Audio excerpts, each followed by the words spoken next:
Kami berkomitmen untuk mengupayakan kesehatan yang terbaik bagi keluarga Anda.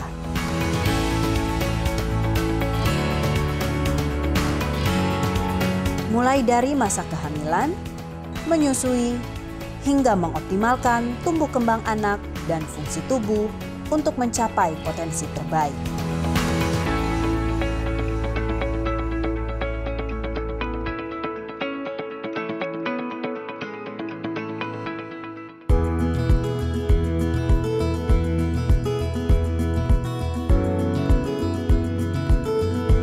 Kami membantu sahabat untuk mengembalikan, mempertahankan, atau mengoptimalkan fungsi tubuh yang mengalami kerusakan akibat cedera atau penyakit.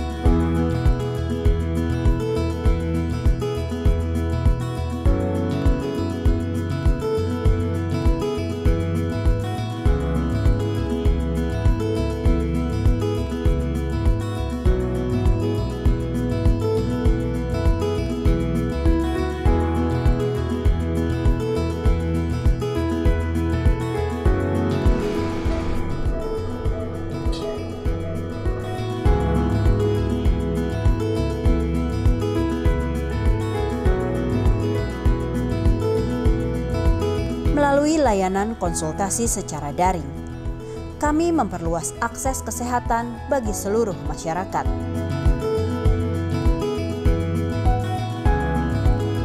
Layanan Lab Home Care memungkinkan bukan hanya konsultasi, tetapi pemeriksaan lab juga bisa dilakukan langsung dari rumah Anda.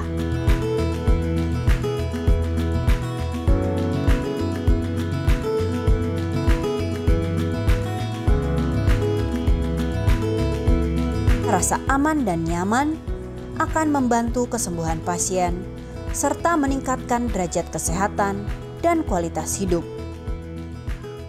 Kami selalu berupaya untuk memberikan rasa nyaman agar pasien merasa seperti di rumah.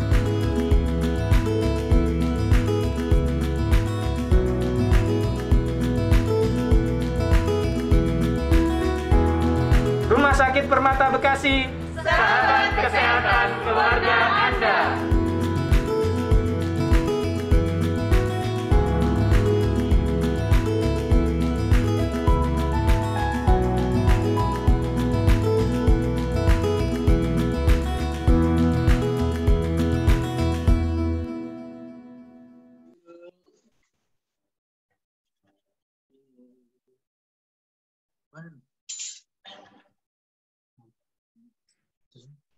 Demikian video company profile dari Rumah Sakit Permata Bekasi. Bagi Bapak Ibu yang ingin merasakan pelayanan terbaik dari Rumah Sakit Permata Bekasi, boleh langsung berkunjung ke Rumah Sakit Permata Bekasi di Jalan Legenda Raya nomor 9 Mustika Jaya, Kota Bekasi.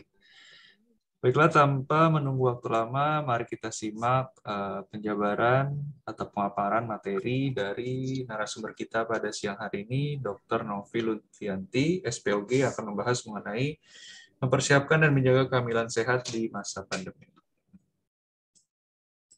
Silakan, Dr. Novi. Terima kasih, Mas Nanda.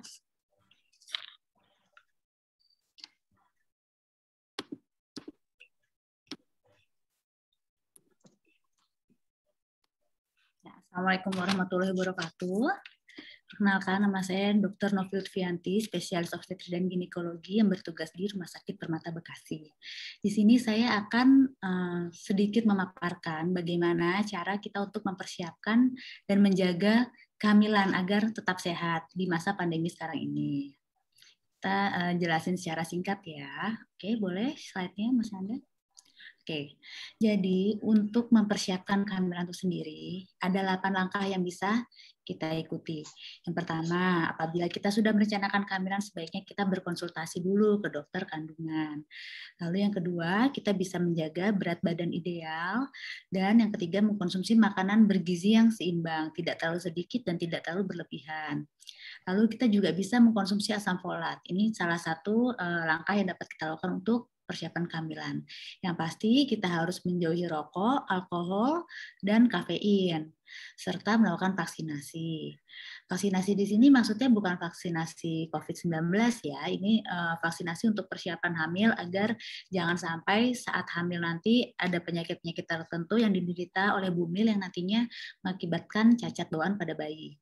Lalu kita juga harus menjaga kesehatan gigi dan tubuh, karena nantinya itu pastinya kalau misalnya giginya ada yang lubang, itu juga bisa berpengaruh kepada kondisi kehamilan. Dan rutin berolahraga. Oke, detailnya akan kita bahas satu-satu ya. Yang pertama, berkonsultasi ke dokter. Jadi kalau misalnya memang dari awal para bunda-bunda ini sudah merencanakan untuk hamil, sebaiknya konsultasi dulu ke dokter. Kita lihat apakah ada penyakit-penyakit tertentu yang diderita oleh bunda. Sebenarnya yang paling, bukan yang paling ya, yang lumayan harus diwaspadai apabila bumil itu usianya udah lebih dari 35 tahun. Ada riwayat darah tinggi, ada riwayat kencing manis, atau ada penyakit yang sebenarnya sudah diketahui seperti autoimun. Contohnya seperti lupus. Nah, apabila ada kondisi-kondisi seperti itu harus lebih dipersiapkan karena untuk kehamilannya sendiri lebih berisiko. Jadi sebaiknya sebelum para bunda-bunda ini merencanakan untuk hamil, konsultasi dulu, lihat ada faktor risiko apa aja yang diderita oleh bunda tersebut supaya bisa kita antisipasi agar ke depannya selama kehamilan itu aman. Selain itu juga nanti kalau misalnya memang sudah merencanakan kehamilan, akan dilakukan USG oleh dokter kandungan tersebut yang sudah bunda pilih. Nanti bisa dilihat bagaimana kondisi rahimnya, lalu bagaimana sel telurnya, program hamil apa yang bisa dilakukan bunda untuk mendapatkan kehamilan. Oke, lanjut. Nah, selanjutnya, tadi dikatakan untuk menjaga berat badan ideal. Di sini berat badan ideal tuh kita hitung dengan indeks massa tubuh ya. Indeks massa tubuh untuk orang Asia sendiri ya sekitar 18,5 sampai 22,9. Jadi cara ngitungnya itu berat badan dibagi tinggi badan kuadrat. Kayak gitu berat badannya, tinggi badannya kita jadikan meter. Nanti dari situ Bunda bisa hitung sendiri berapa berat badan Bunda saat ini. Apakah masuk ke underweight kurang dari 18,5 atau overweight lebih dari 22,9. Kalau misalnya sudah underweight atau overweight, itu berarti beda lagi kenaikan berat badan. Jadi nanti bila kita sudah mengetahui berat badan ideal kita, berat badan kita apakah masuk ke ideal, apakah underweight, apakah overweight, atau bahkan obes, kalau sudah lebih dari 30, itu kita bisa tahu kita harus naik berat badan berapa kilo sih selama kehamilan. Jadi jangan dikira semua orang naik berat badan tuh pukul rata. Semua berat badan berapapun, IMT, indeks massa tubuh berapapun, itu kenaikannya sama, itu salah. Karena kenaikan berat badan selama hamil itu dipengaruhi, ditentukan oleh berapakah indeks massa tubuh sebelum hamilnya. Contohnya kalau yang normal itu bisa sampai naik 16 kilo. Tapi yang overweight itu cuma bisa sampai 9 kilo. Bahkan yang obes itu tuh maksimal tuh 6 kilo. Jadi tergantung dari berapa berat badan indeks massa tubuh sebelum hamil. Nah, jadi dari sekarang buat yang mau merencanakan kehamilan, konsumsi makanan sehat, olahraga, jaga supaya berat badannya ideal, supaya nanti saat hamil masuk ke dalam kategori berat badan ideal dan kenaikannya bisa enak nih. Kalau udah terlanjur terlalu berat, overweight atau obes kan, jadi kenaikannya kan kita harus press banget, cuma maksimal bisa cuma 9 kilo gitu. Jadi ini harus dipantau ya berat badannya ya. Oke, lanjut.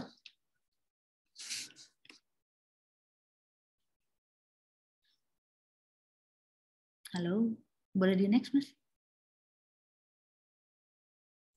Ya. Sudah, Dok. Oke, lalu yang ketiga mengkonsumsi makanan gizi seimbang. Ya, di sini maksudnya itu kita makan makanan yang bergizi, 4 sehat 5 sempurna lah ya. Jadi itu kalau dalam satu piring itu tuh jangan semuanya nasi putihnya setengah, terus atau enggak nasi putihnya 3/4, lauknya 1/4, jangan kayak gitu. Tapi kita harus variasi, harus ada nasi, misalnya nasinya 1/4, proteinnya setengahnya, terus 1/4-nya buat sayur-sayuran, buat buah-buahan, seperti itu. Jadi bukan kita perbanyak kalorinya saja, karbohidratnya, tapi nggak ada nutrisinya. Jadi kita harus perhatiin itu. Kita harus makan makanan yang mengandung kayak protein ya, seperti daging, ayam, putih telur. Nah, putih telur tuh bagus sih yang direbus ya. Yang pasti makanan apa saja yang matang, nah itu boleh dimakan. Terus mengandung zat besi, asam folat, kalsium, itu juga bisa, harus dimakan. Tapi kalau selama kehamilan merasa tidak bisa mencukupi, sebaiknya memang kita makan suplemen-suplemen tambahan, karena dengan ada suplemen tambahan kita bisa takar, kita bisa ukur kandungannya berapa yang sudah kita konsumsi. Kalau dari makanan kita nggak tahu nih, ini kira-kira asam folat saya udah terpenuhi belum ya? Ini kira-kira zat besi saya sudah terpenuhi belum ya? Jadi sebaiknya tetap mengkonsumsi vitamin-vitamin hamil. Gitu. Oke, lanjut.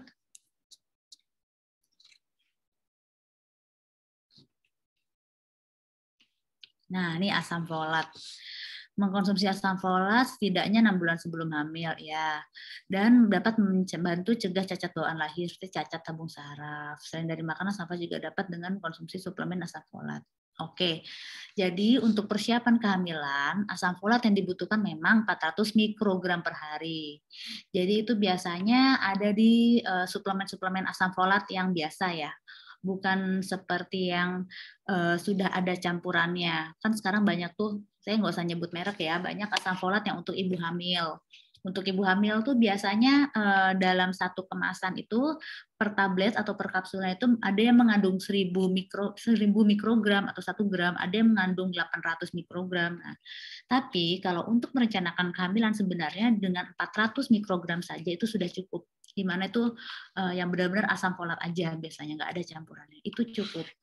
Sebaiknya dikonsumsi 6 bulan sebelum merencanakan kehamilan. Jadi nanti saat hamil sudah siap nutrisi asam folatnya. Jadi insya Allah bisa mencegah si babynya nanti untuk kelainan bawaan seperti kelainan yang berhubungan dengan saraf, bisa berhubungan dengan otak seperti itu. Jadi ya sebaiknya tadi konsumsi asam folat 400 mikrogram per hari 6 bulan dari sebelum merencanakan kehamilan. Oke, lanjut. Nah, ini penting sekali, jauhi rokok, alkohol, dan kafein ya pastinya ya. Mau ibu nggak mau hamil juga sebaiknya untuk alkohol dan rokok itu dijauhi. Terus kenapa kafein dijauhi? Ya kalau kafein dijauhi karena gini, kalau membuat sulit hamil serta lebih berisiko mengalami keguguran. Ya, betul. Jadi untuk kafein sendiri dia memang gimana ya? Kalau misalnya pada ibu hamil yang mengkonsumsi kafein, itu kafein itu bukan hanya kopi ya, teh juga ya. Sebenarnya kalau dalam batas yang normal, nggak yang sampai tiap hari harus minum 3 gelas, nah itu masih aman. Cuma sebaiknya bisa dikurangi dari sekarang, karena dengan mengkonsumsi kafein itu dia tuh merupakan merupakan diuretik, di mana diuretik itu tuh dia membuat jadi pengeluaran cairan, jadi akan lebih sering buang air kecil. Nah, kalau misalnya nanti sudah hamil mengkonsumsi kafein, itu dia akan ibu hamil akan terus-menerus haus, terus dan akan melakukan buang air kecil yang lebih sering, dan itu nanti akan mengganggu dari ibunya sendiri. Selain itu, si kafein ini juga mengganggu penyerapan zat besi, di mana zat besi itu penting untuk pembentukan sel darah merah. Jadi untuk membentuk hemoglobin nantinya itu membutuhkan zat besi, di mana penyerapannya akan berkurang apabila minum kafein seperti kopi atau teh yang berlebihan seperti itu. Kalau alkohol dan rokok ya pastinya ya, yang rokok juga bisa merusak sel pembuluh darah kita, ya sama alkohol juga sih.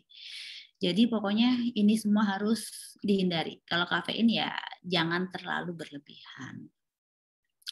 Oke, boleh next. Vaksinasi. Untuk melindungi kesehatanmu dan calon janinmu disarankan untuk melakukan imunisasi dan vaksinasi sebulan sebelum memulai program hamil.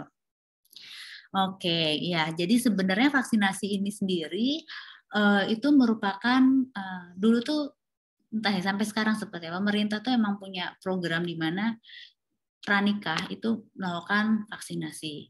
Vaksinasi itu tujuannya nanti Karena kan kita mau satu rumah dengan calon si ayah itu. Jadi itu sebenarnya sudah dilakukan bukan pas saat program hamil aja ya. Sebelum nikah itu sebaiknya sudah dilakukan. Dimana melakukan vaksin tetanus, ini vaksin cacar air atau varicella, terus vaksin hepatitis B, vaksin HPV.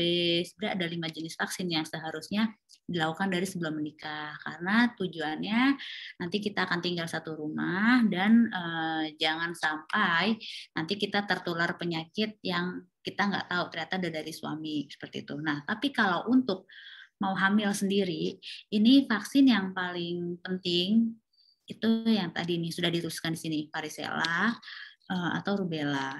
Itu bisa dilakukan serta tetanus toksoid. Nah, untuk TT sendiri itu sebenarnya sudah kita dapatkan saat kecil.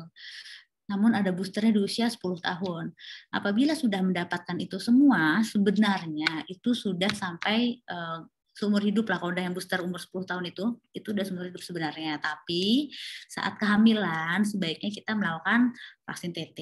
Kalau menurut ACOG ya, American College of Obstetrics Gynecology, itu untuk melakukan vaksin tetanus toksoid sebaiknya di usia 27 sampai 36 minggu, di mana jarak dari vaksin pertama ke keduanya itu adalah 4 minggu. Cuma kondisi tersebut bisa berubah tergantung dari kondisi ibu hamil saat itu. Itu gunanya apa? Untuk mencegah adanya tetanus neonatorum seperti itu. Baik. Terus selanjutnya boleh next.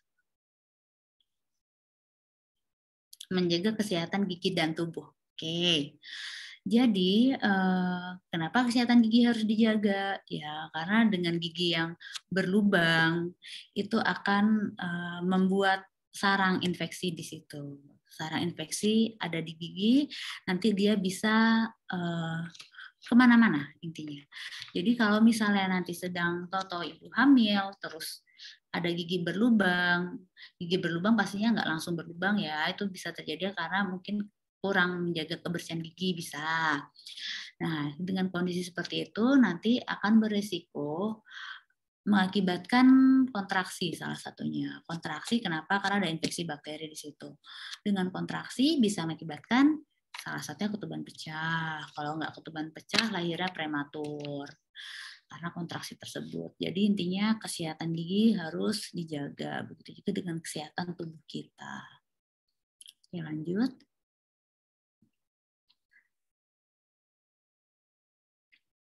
Rutin berolahraga. Ini yang terakhir ya. Jadi sebaiknya kita tetap melakukan olahraga sesibuk apapun. Seenggak-enggaknya 30 menit per hari. Ya boleh, sekarang kan ada aerobik, zumba, yoga, ikutin dari YouTube karena kan masih masa ini ya COVID ya, biar tidak terlalu berkerumun ya. Kalau misalnya tidak, bisa juga berjalan kaki, sepeda, renang, pokoknya olahraga apapun dengan waktu minimal 30 menit per hari. Nah, sebaiknya bisa dilakukan 2-3 kali dalam 1 minggu. Dengan rutin berolahraga, bisa salah satunya bisa membuat berat badan tadi mungkin jadi ideal, gitu. Menjaga makan, olahraga, berat badan akan bisa menjadi ideal. Selain itu juga organ-organ tubuh kita juga lebih bagus, pembuluh darah lebih bagus. Jadi disarankan apabila sudah merencanakan kehamilan, tidak usah terlalu sibuk hanya memikirkan pekerjaan, tapi juga harus memikirkan untuk diri sendiri, untuk berolahraga, gaya hidup sehat, makan sehat. Seperti itu. Oke, sudah saya rasa. Next, Mas. Nah, cara ibu hamil menyusui, jaga diri dari corona. Oke, ini ada tambahan-tambahan ya. Ini kalau misalnya nanti ibu sudah hamil dan sudah melahirkan, terus menyusui, ya sebaiknya menggunakan masker karena kita tidak tahu apakah ibu membawa penyakit atau virus-virus tertentu, jadi sebaiknya menggunakan masker. Oke, lanjut Mas.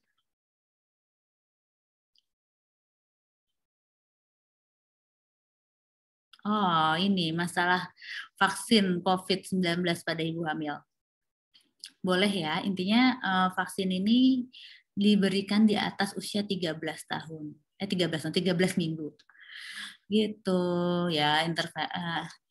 Intervalnya tergantung vaksin yang didapatkan oleh Bumil. Intinya Bumil sudah boleh aman nggak dok? Vaksin Bumil aman, yang penting di atas 13 minggu gitu.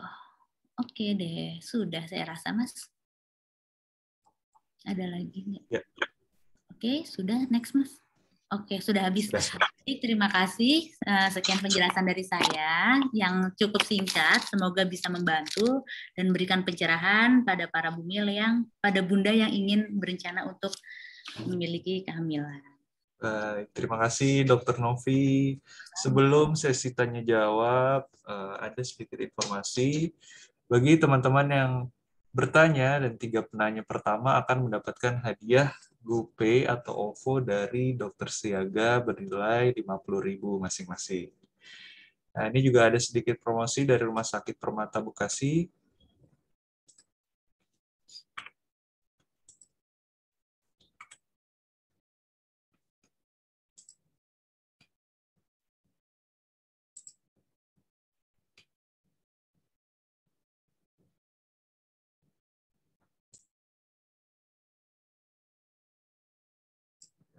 Sebentar, mohon maaf.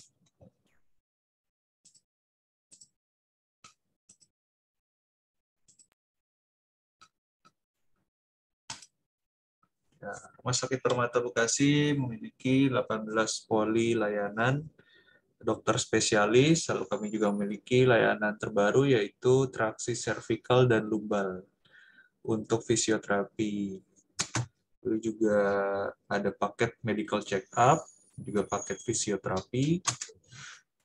Nah, kami juga ada paket screening COVID-19, juga vaksinasi anak.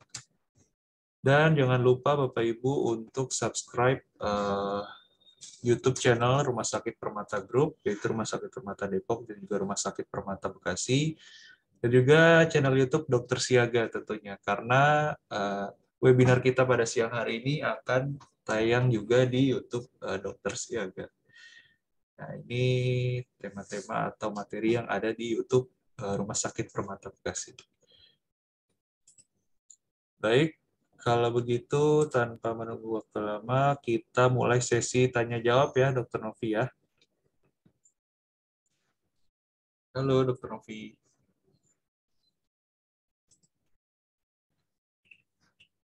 Dokter masih di mute sepertinya, Dok. Halo Mas, iya. Ya, kita mulai sesi tanya-jawab ya, Dok ya. Oke. Ini udah banyak pertanyaan dari peserta.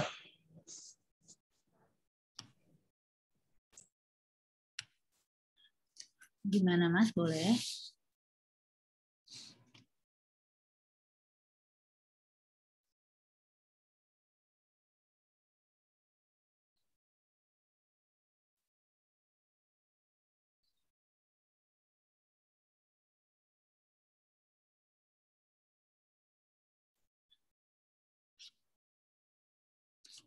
Halo? Maaf, Dok, masih di mute ya. Ya, dari Bapak Muhammad Amri, Dok, pertanyaannya mengenai anak yang mengidap stunting atau kegagalan tumbuh kembang pada anak. Apakah bisa terjadi sejak masa hamil atau faktor genetik ya, Dok? Oke, stunting ya. Jadi pertumbuhannya terhambat seperti itulah secara kasarnya. Untuk stunting sendiri, ini sebenarnya ada berbagai faktor ya yang bisa mengakibatkan seorang anak mengalami stunting. Bukan hanya saat bayi tersebut lahir. Ini bisa juga karena ada faktor genetik atau karena adanya kurangnya asupan nutrisi saat bayi tersebut berada di dalam kandungan. Jadi stunting tuh tadi bisa karena emang asupan yang kurang atau memang karena emang genetiknya yang kecil. Atau bisa juga selama kehamilan ibunya mengalami infeksi yang berulang, di mana si ibu tersebut nggak nyadar nih kalau mengalami infeksi.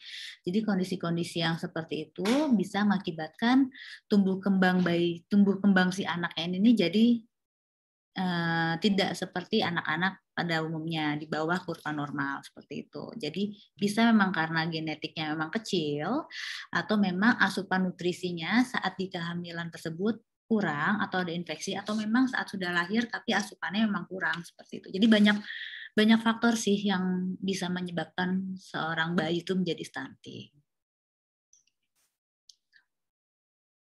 Oke, jadi banyak faktor ya dok ya. Ya. Baik, selanjutnya dari Bu Oktavia. Assalamualaikum Dr. Novi, salam kenal, saya Oktavia. Izin bertanya, seberapa penting pemeriksaan TORCH untuk ibu hamil dan apakah itu wajib dilakukan? Oke, sebenarnya untuk pemeriksaan TORCH sendiri itu penting ya untuk ibu hamil ya. Kalau misalnya merencanakan kehamilan, sebaiknya kita periksa untuk kita lihat apakah ada infeksi TORCH sebelumnya. Karena kalau misalnya memang ada infeksi TORCH, kita bisa lihat titernya berapa di dalam tubuh si ibu yang mau hamil ini. Kalau misalnya memang tinggi, sebaiknya kita berikan antivirus seperti itu. TORCH itu kan macam-macam ya dia isinya. Pokoknya sebaiknya dilakukan pemeriksaan untuk kita ketahui kira-kira ada infeksinya atau enggak. Jangan sampai ternyata ibu ada infeksi tapi enggak ketahuan dari awal, tahu-tahu hamil, bayinya amit-amit ada kelainan bawaan yang penyebabnya adalah dari TORCH tersebut.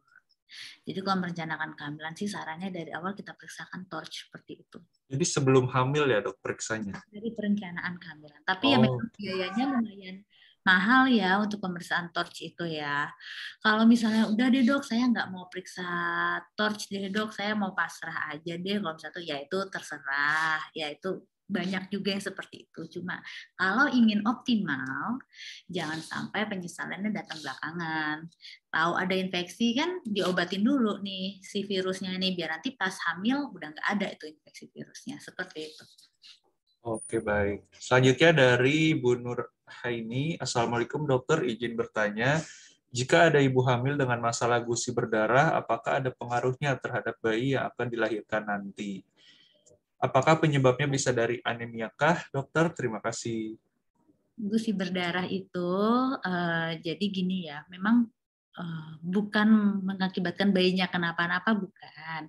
Tapi kalau misalnya gusi berdarah, ada pendarahan, ditakutkan kalau itu berlangsung terus-menerus, sedikit-sedikit tapi terus, nanti bisa menurunkan kadar hemoglobin darah. Kalau misalnya menurun, ya nanti panjang ini rentetannya, bisa jadi prematur lahirnya, atau bisa ketuban pecah lah, bayinya kecil lah, lebih ke seperti itu. Tapi itu kalau terus-menerus.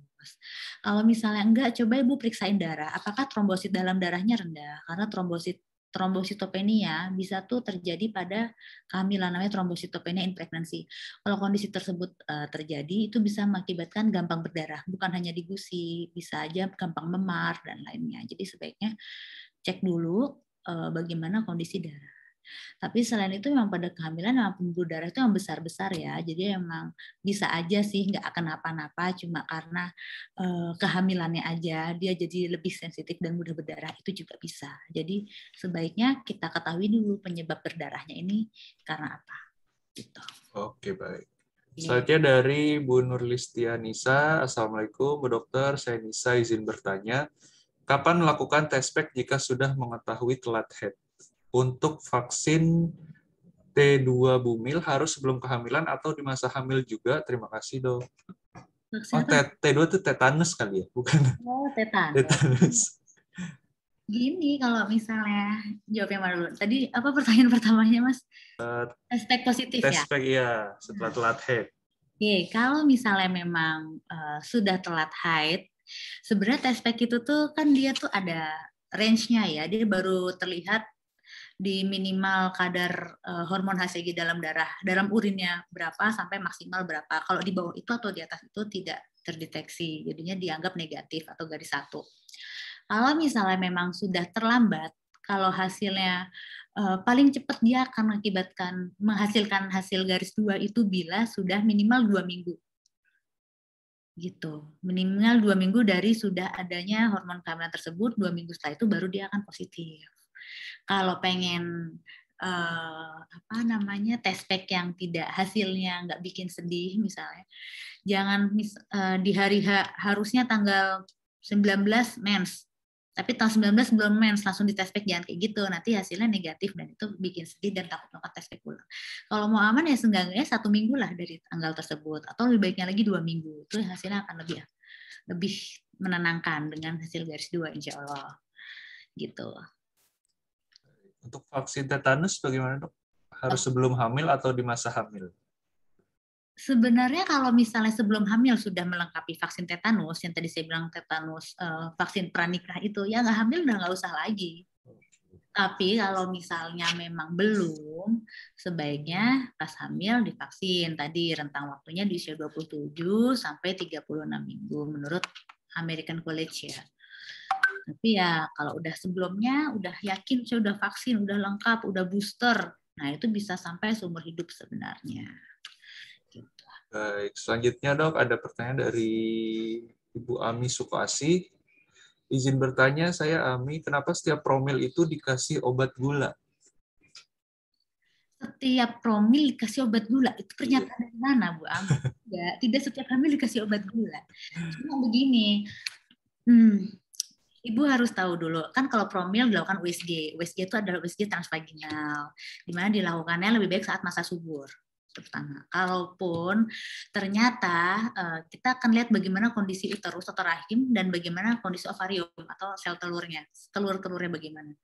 Apabila dari hasil USG transvaginal didapatkan sel telur yang kecil-kecil di kedua ovarium, di kedua telurnya tersebut ada sel telur yang kecil-kecil, terus ibu mensnya tidak teratur, bisa kita bilang oligomenorrhea, di mana bisa mensnya baru 2 bulan sekali atau jarak mundurnya jauh sekali. Nah, kondisi tersebut berhubungan juga dengan kondisi sel telur yang kecil-kecil. Biasanya kita sebut dengan sindroma, di mana sindroma kita sebut dengan PCOS, Polycystic Ovarian Syndrome.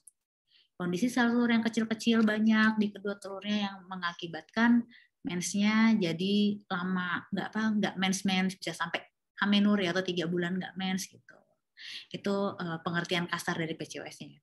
Kondisi seperti itu biasanya salah satunya ada penyebab gulanya tadi tuh, makanya dikasih obat gula sama dokternya.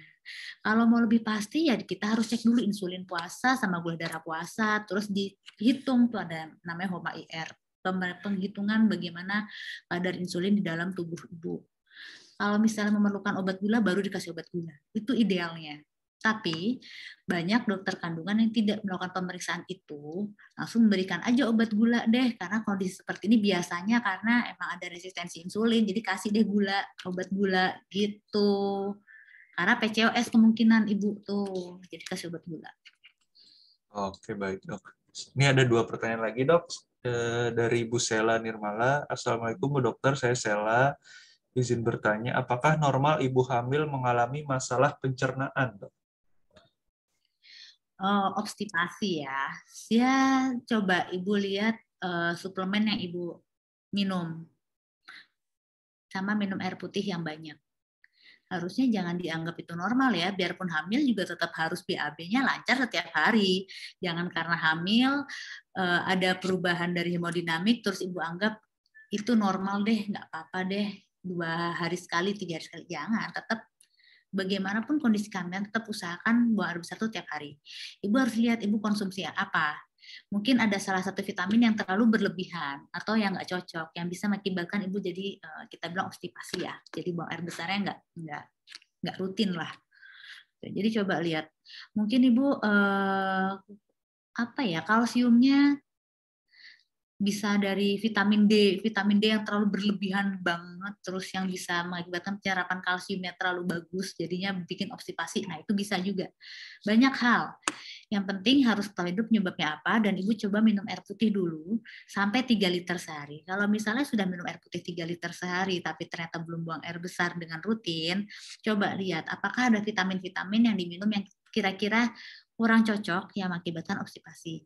Dan makan tinggi serat, makan buah pepaya, makan yogurt atau makan Yakult, itu juga boleh untuk membuat buang air besarnya jadi lancar. Baik dok, mungkin pertanyaan terakhir ini dok dari Bu Ine Puspitasari. Assalamualaikum dokter, mohon izin bertanya, bila ingin hamil sedangkan sudah disteril, apakah bisa kemungkinan hamil? Dan bagaimana prosedurnya? Terima kasih dokter. Ibu kalau mau hamil lagi ngapain di steril? Atuh kalau misalnya di steril mah jangan berharap untuk hamil sebenarnya ya.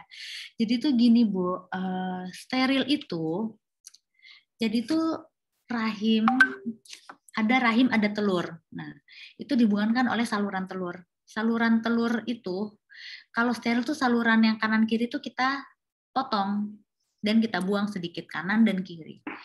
Ibu bayangin saja, telur harus ketemu sama sperma.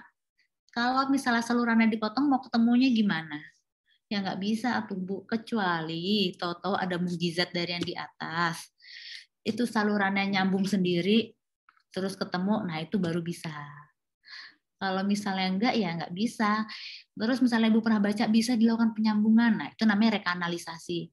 Rekanalisasi itu keberhasilannya sangat kecil dan tidak dianjurkan untuk melakukan rekanalisasi ya, karena kalaupun ternyata nanti pun dilakukan rekanalisasi, ditakutkan si benihnya nanti ketanamnya justru di kanal yang saluran yang kita sambung itu. Jadi hamilnya di luar kandungan.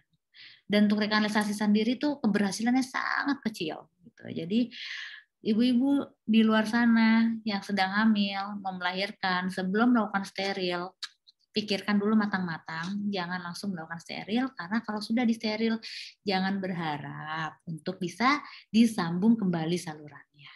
Gitu. Baik, terima kasih banyak Dr. Novi atas penjelasannya.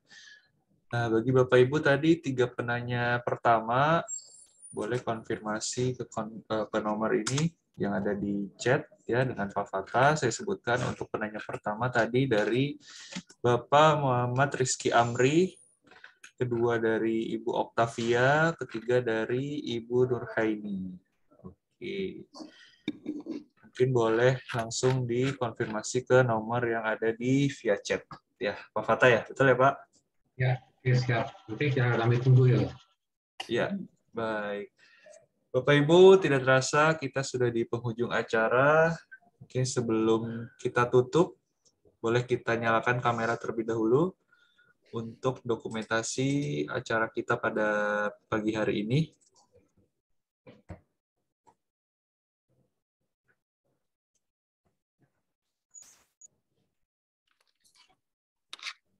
Ibu Kirana, Ibu Anissa, Ibu Oktavia, Bu Elvi,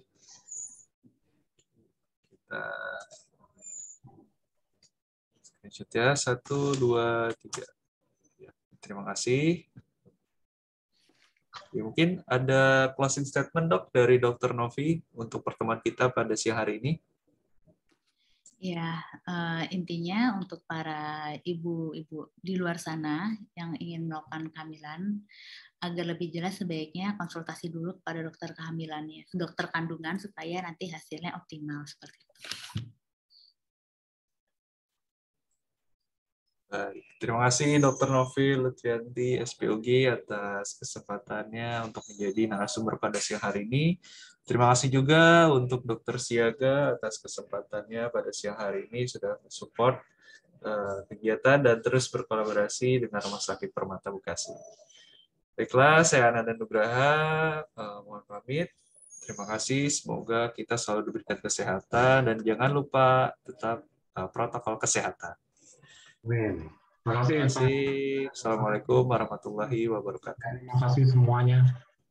Terima kasih semuanya, semoga bermanfaat ya. Terima kasih Dok. Ya,